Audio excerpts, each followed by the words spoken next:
আমার প্রশ্ন হলো আপনার কাছে, ঈশ্বরকে কে সৃষ্টি করেছেন? ঈশ্বরের উৎসটা কি? ভাই, খুব সুন্দর প্রশ্ন করলেন।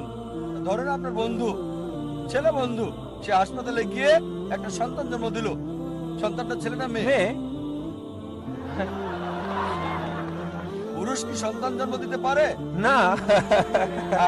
এখন বুঝতে পেরেছেন, পুরুষ সন্তান জন্ম দিতে পারে না, তাহলে ছেলে না মেয়ে, এই প্রশ্নটা আসে কি করে? তাই বলা হয়েছে ঈশ্বরকে কেউ সৃষ্টি করেনি। আপনার প্রশ্ন, কে ঈশ্বরকে সৃষ্টি করেছে? আমার প্রশ্নের মতো, যে পুরুষটা সন্তান জন্ম দিয়েছে হাসপাতালে, সেটা ছেলে নাকি মেয়ে, প্রশ্নটাই অযৌক্তিক। কারণ আমরা জানি যে পুরুষ সন্তান প্রসব করে না, তাহলে ছেলে না মেয়ে, এই প্রশ্ন আসে কি করে? তাই বলা হয়েছে ঈশ্বরকে কেউ সৃষ্টি করেনি। প্রত্যেক সৃষ্টির একজন স্রষ্টা থাকে, ঈশ্বরের কোনো স্রষ্টা নেই। তাই নাস্তিকের সাথে তর্কের সময় কখনোই বলি না যে সবকিছুরই স্রষ্টা আছে। আমি বলি প্রত্যেক সৃষ্টি